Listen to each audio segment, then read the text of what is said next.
Bonjour à tous, bonjour Arthur. Bonjour Nils. Bienvenue dans cette nouvelle émission de l'actu politique qui s'appelle Tempo. Voilà, donc ensemble, on va analyser, on va décrypter les grands thèmes de l'élection présidentielle et on va essayer de voir quelles sont les propositions des candidats pour y répondre. Pour cette première, on a décidé de parler de la jeunesse. Effectivement, la jeunesse est un enjeu majeur parce que 30% de la population est âgée de moins de 25 ans et les 18-25 ans, c'est la tranche d'âge qui s'abstient le plus aux élections.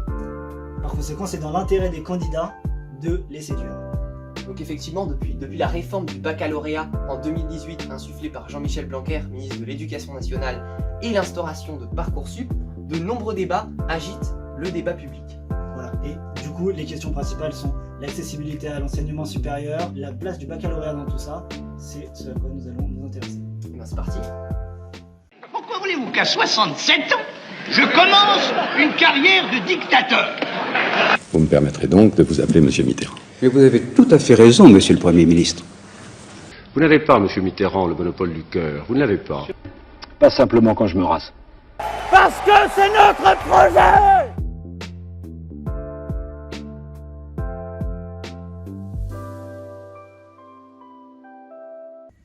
Alors on va partir d'un constat. Il y a de plus en plus de personnes qui obtiennent le bac. On estime à peu près à 30% en 20 ans. Quelles sont les réactions des politiques face à ça, Arthur ? En fait, il y a un clivage entre deux types de discours. D'un côté, il y a un premier positionnement qui est celui du choix de la sélection à l'entrée à l'université par l'intermédiaire de Parcoursup. C'est notamment la position du gouvernement qui a instauré Parcoursup. Voilà, donc il y a une augmentation très faible du nombre de places dans les universités, ce qui fait des universités des viviers d'excellence, y compris à l'international avec cette sélection. Voilà, c'est ce que défendent notamment la droite. C'est ce point de vue qu'ils défendent avec finalement la défense d'un certain niveau de méritocratie, c'est-à-dire favoriser les élèves qui jugent les plus méritants, c'est-à-dire les étudiants qui ont les meilleures notes. Voilà, Éric Zemmour propose par exemple la création de classes d'excellence littéraire et scientifique. Et Valérie Pécresse propose elle aussi un autre type de sélection, c'est de faire des évaluations en début de 6e pour orienter les élèves en difficulté vers des 6e de consolidation avant de les réorienter les années suivantes vers un cursus classique. Voilà, c'est ça, mais cette mesure est jugée trop sélective par ses opposants, notamment à gauche, qui l'accusent de mettre de côté les mauvais élèves très tôt. Voilà, donc c'est ce qui nous permet d'enchaîner vers l'autre point de vue politique. Il remet totalement en cause la méritocratie, qui juge complètement obsolète. Eux, leur point de vue, c'est l'égalité des chances, et c'est à ça qu'on doit tendre.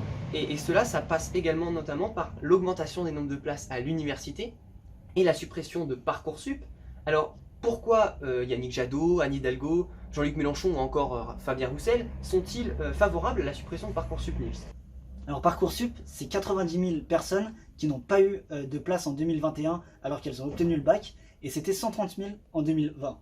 Et c'est jugé par certains, du coup trop sélectif, trop arbitraire, et du coup injuste. Et c'est pour ça qu'ils accusent la plateforme d'être défaillante au final. Oui, ils critiquent la méthode de sélection, mais ils critiquent aussi le fait de sélectionner, parce que pour eux, c'est une réaction au fait de ne pas vouloir réinvestir dans l'enseignement supérieur et de ne pas vouloir rajouter des places à l'université. Alors pour lutter contre ça, on a donc Jean-Luc Mélenchon et Nicolas Dupont-Aignan qui ont une mesure commune qui est de rendre l'accès gratuit pour tous à l'université et les concours également gratuits jusqu'en licence et en doctorat.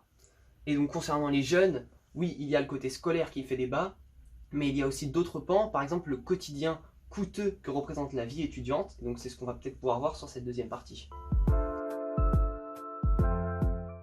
Durant la crise sanitaire, la précarité qui touche les jeunes s'est vue au grand jour. On les a vus faire la queue devant les banques alimentaires au JT de 20h. Oui, il y a 74% des jeunes qui déclarent avoir été en difficulté financière durant cette crise sanitaire. Donc c'est assez énorme, et donc on voit que notamment en raison de la fermeture des bars et des restaurants, il y a beaucoup de jeunes qui se sont retrouvés au chômage parce qu'ils avaient perdu leur petit boulot. Effectivement, ils sont au chômage parce que beaucoup de jeunes doivent travailler pour subvenir à leurs besoins. Les frais de scolarité sont élevés, il y a le logement, les courses, en plus des frais d'université. Oui, on dit qu'environ un tiers des étudiants ne reçoit aucune aide financière de la part de ses parents. Et notamment, il y en a 46% qui ont une activité rémunérée à côté de leurs études. Donc par conséquent, quand il y a eu la crise du Covid, le chômage a touché beaucoup de jeunes. Et donc surtout qu'on sait qu'un revenu moyen est d'à peine 800 € pour un jeune qui travaille à côté de ses études.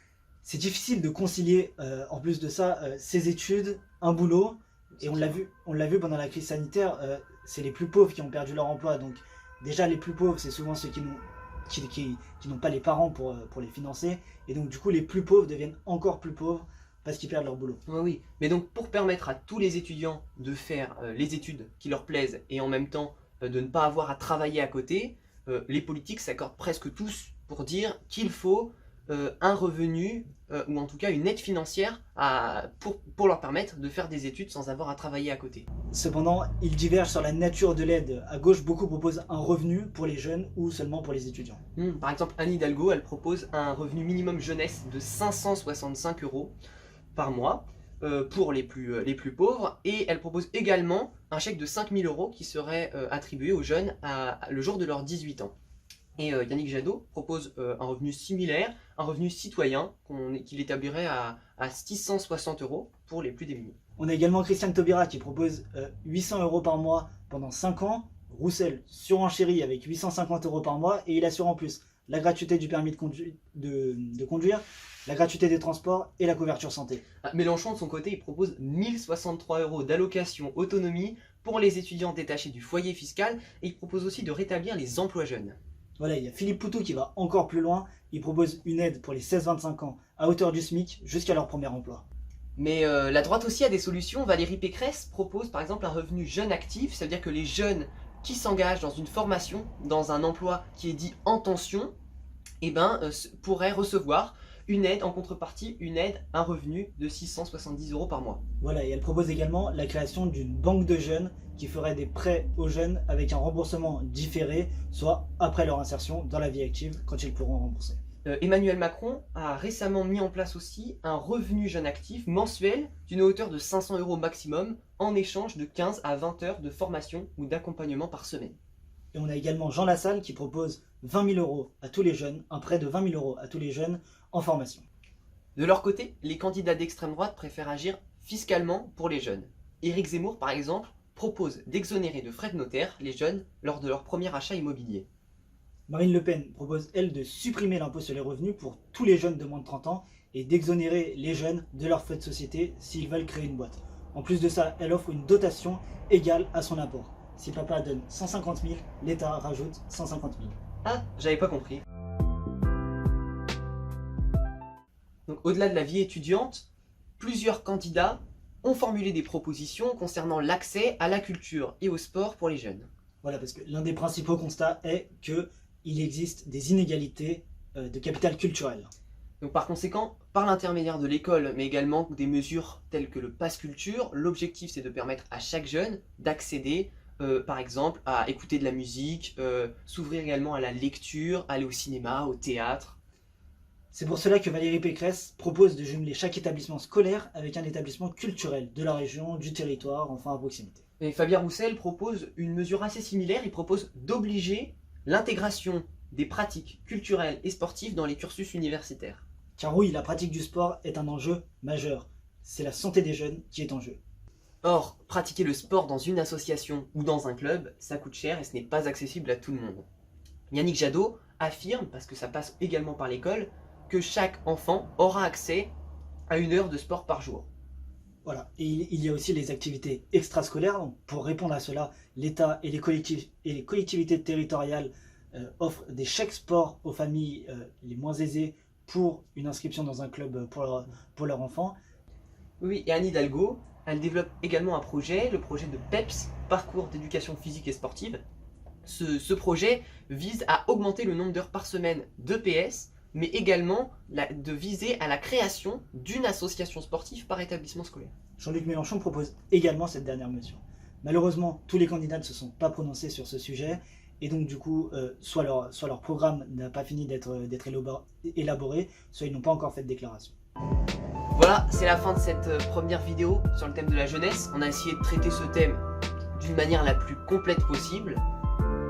La vidéo suivante, ce sera sur un thème tout aussi majeur, ce sera l'écologie. Alors n'hésitez pas à nous poser des questions en commentaire ou sur Instagram, on essaiera d'y répondre. Voilà, donc n'hésitez pas à aller vous abonner à l'Actu Politique pour suivre tous les articles que nous allons sortir. On vous dit à très bientôt Au revoir. pour la prochaine vidéo.